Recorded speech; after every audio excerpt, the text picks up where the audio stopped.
Setiap pagi kan, kita seolah-olah dapat kesempatan baru. Tapi pernah kepikiran nggak sih, kalau 5 menit pertama setelah kita buka mata itu, bisa jadi kunci yang nentuin sisa hari kita. Yuk kita bedah bareng-bareng gimana sebuah doa yang kelihatannya simple, ternyata adalah ritual pagi yang dahsyat banget. Nah, ini dia intinya. Waktu kita tidur, ruh kita itu kan seakan-akan pergi untuk sementara. Jadi, pas kita buka mata lagi, itu bukan sekedar rutinitas biasa. Itu adalah hadiah, sebuah kesempatan hidup yang baru. Dan hal pertama yang paling wajar kita lakuin buat hadiah sebesar ini, ya bersyukur kan? Coba deh kita bayangin, setiap pagi itu sebagai sebuah kelahiran kembali. Kalau kita pakai cara pandang ini, rutinitas pagi itu bukan lagi cuma kebiasaan, tapi jadi sebuah ritual yang penuh kesadaran untuk menyambut hidup yang baru aja kita terima lagi.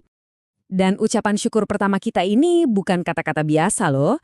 Ini adalah kalimat khusus yang diajarkan langsung oleh Nabi Muhammad SAW. Sebuah ungkapan terima kasih yang paling esensial. Pas di momen kita dihidupkan kembali. Ini dia doanya dalam tulisan aslinya. Bahkan sebelum kita tahu artinya, ngelihat keindahan kaligrafinya aja udah bikin hati adem ya. Nah, ini dia cara bacanya, biar kita semua bisa melafalkannya. Yuk kita coba ucapin bareng-bareng. Alhamdulillahilladzi ahyana ba'dama amatana wa ilaihi nusyur. Indah banget ya kalimatnya. Dan disinilah maknanya terasa dalam banget. Coba deh perhatiin kata-katanya. Menghidupkan kami setelah mewafatkan kami. Ini tuh secara langsung menguatkan ide kalau tidur itu adalah kematian sementara. Jadi doa ini bukan cuma soal syukur, tapi juga pengingat tentang kemana kita akan kembali. Tapi kerennya, rasa syukur ini nggak berhenti di ucapan aja. Doa ini ibaratnya jadi gerbang pembuka menuju serangkaian tindakan, sebuah ritual pagi penuh berkah yang menyempurnakan rasa terima kasih kita. Ini dia 4 langkah kuncinya. Kelihatannya simpel banget kan? Cuma duduk, cuci tangan, bersihin hidung, terus wudhu. Tapi percaya deh, di balik tiap langkah simpel ini ada hikmah yang luar biasa, baik buat jiwa maupun buat tubuh kita. Nah, disinilah bagian serunya. Kita bakal lihat gimana praktik yang udah ada ribuan tahun ini ternyata nyambung banget sama ilmu pengetahuan modern. Ini bukan cuma soal spiritual, tapi juga panduan kesehatan yang udah teruji zaman. Kamu pernah nggak pas bangun tidur langsung berdiri terus rasanya keliengen? Nah, langkah pertama ini solusinya. Duduk dulu sebentar. Ini logis banget. Setelah berjam-jam rebahan, tubuh kita kan butuh adaptasi. Gerakan sederhana ini ngasih waktu buat sirkulasi darah dan saraf kita buat bangun dulu. Jadi kita nggak sempoyongan. Lanjut, cuci tangan.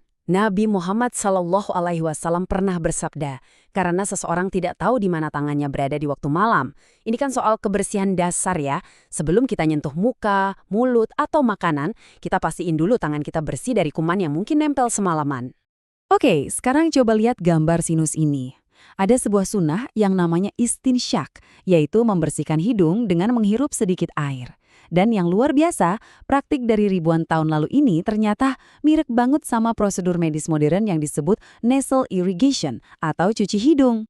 Dan manfaatnya ini bukan kaleng-kaleng loh, udah diakui medis, bisa bantu atasi sinusitis, bilas alergen kayak debu, bahkan bisa ngurangin pemakaian obat-obatan tertentu.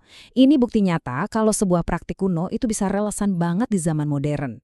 Terakhir nih, pernah nggak sih kamu ngerasa kok bangun pagi tuh berat banget ya? Kayak ada yang nahan gitu? Nah, sebuah hadis ngasih kita metafora yang kuat banget buat ngejelasin perasaan ini. Dan gimana cara ngelepasinnya? Hadis ini ngegambarin rasa malas dan ngantuk di pagi hari itu sebagai 3 ikatan setan. Ini adalah gambaran spiritual yang cerdas banget tentang perjuangan batin yang kita hadapi tiap pagi buat bangkit dan mulai hari. Terus gimana cara ngelepasinnya? Ternyata setiap langkah dalam ritual pagi kita tadi itu adalah kuncinya. Ikatan pertama lepas pas kita berzikir dan berdoa. Ikatan kedua lepas waktu kita berwudu. Dan ikatan ketiga lepas tuntas pas kita mendirikan sholat. Dan hasilnya? Wah, luar biasa. Dengan ngelakuin ritual ini, kita gak cuma ngebersihin badan, tapi juga ngebebasin jiwa kita. Kita jadi bisa memulai hari bukan dengan rasa malas, tapi dengan semangat, pikiran jernih, dan jiwa yang tenang. Jadi kita balik lagi ke pertanyaan awal. Ini bukan soal kewajiban, tapi lebih ke sebuah kesempatan. Gimana kalau 5 menit pertamamu setiap pagi benar-benar punya kekuatan untuk mengubah sisa harimu jadi lebih baik? Mungkin ini saat yang tepat buat kita coba dan rasain sendiri bedanya.